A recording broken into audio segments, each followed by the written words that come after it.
Well, Sarah and Sam, welcome to Holland. You came all the way from Austin, Texas. Texas, that's right. Texas is an entity of its own, huh? That's right. Yeah. Well, Sam, you look like you've just stepped out of the film of the Coen brothers. Brother, where art thou?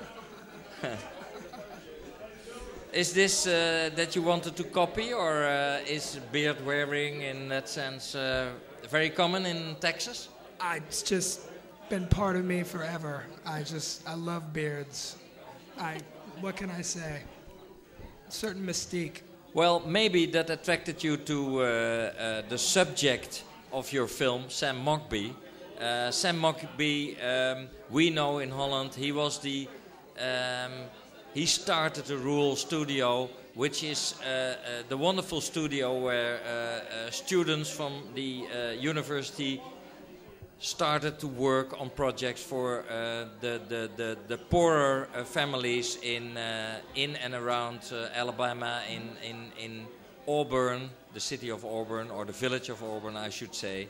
And you made a film out of that. So you are a filmmaker, and you are the daughter of the man who inspired so many students with his work. That's right. To start with you. Okay. And the work of your father. Can you tell me something about his work and the Rural Studio?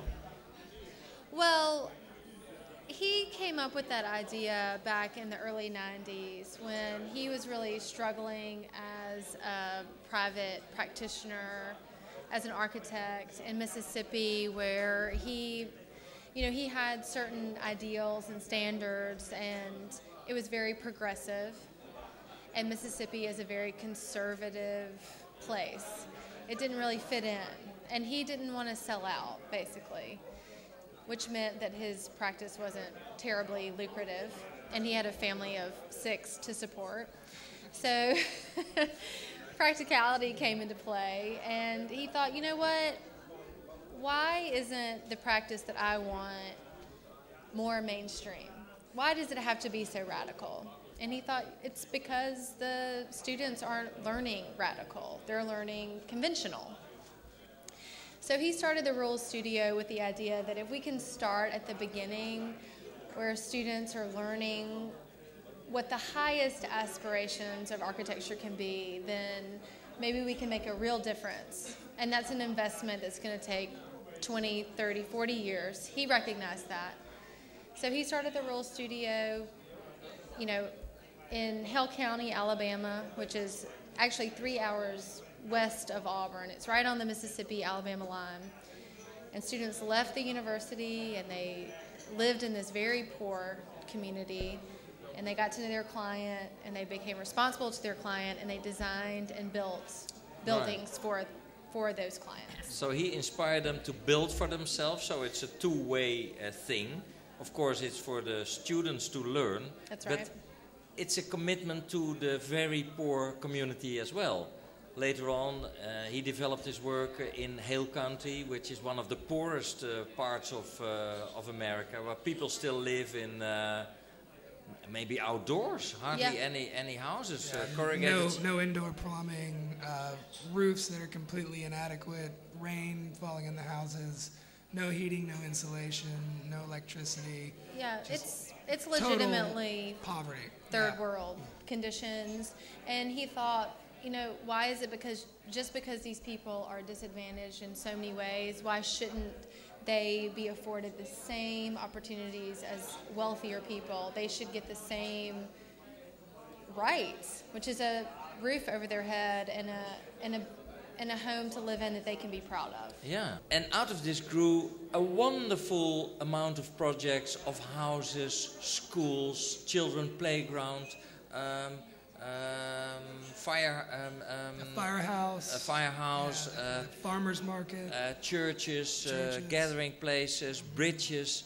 It's an amazing collection of wonderful architecture and developed completely to the poor people who are living in them and are very grateful of it. And still the students come and they build every year new houses, etc. And there you, Sam, got in.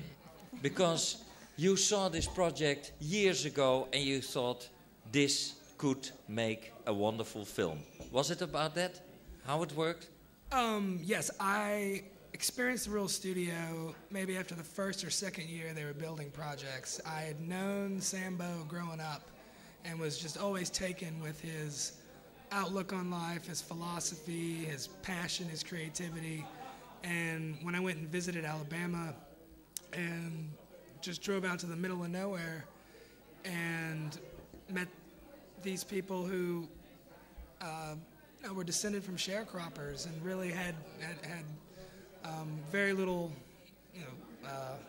monetary comfort at all. And out in the middle of nowhere on this dirt road, they had built this beautiful, soulful house that just encapsulated these people's lives. And they were so at home in there, and they became a part of it, and it became a part of them. And I was just taken with how simple it seemed that he could take architecture and make it a part of anyone's life. Well, maybe we can show a clip of your film that explains something about the work of the Rural Studio. Partners of Jersey Devil, a group of architects, artists, and inventors committed to the interdependence of design and construction. We keep a small office, basically just a post office box and phone machine, but we're pretty itinerant, working out of wherever our commissions have taken us, and we've lived on job sites all over the country and almost all over the world.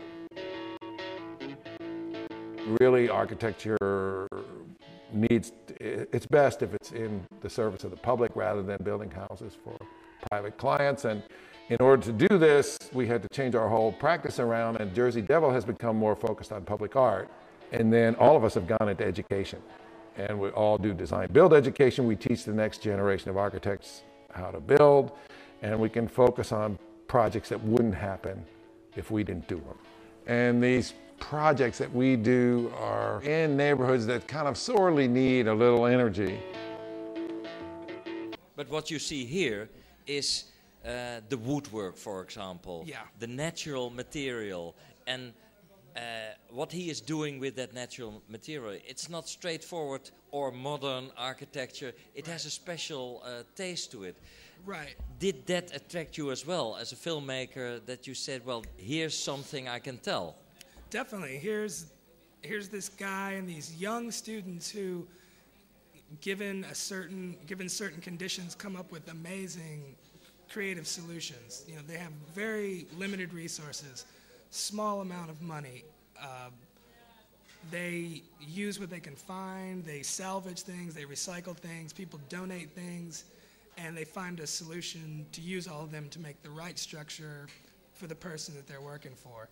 As the filmmaker, I'd also like to add that I think the film does a really good job of presenting the Rural Studio and Sambo's ideas in a universal context. There's a universal discussion going on in the film that's about more than architecture as well, and it's about citizenship, and education, providing students with a seminal experience where they're snakebit, where they're infected by this idea that, hey, given the opportunity, I can make the world a better place. Or I gotta be aware of the opportunity and look out for it. And there's things I can do. There's things I can contribute. And I think that's something powerful that people want to hear and see in a world that progressively seems like it's just going down the tubes, you know? Tomorrow night at 8 o'clock, we hope to have a full house. Yes. And there will be Q&A afterwards. And of course, people will ask you a lot of questions about it. And on Sunday, we have another screening. Thank you for sharing this with us. Thank you very much. Thank you.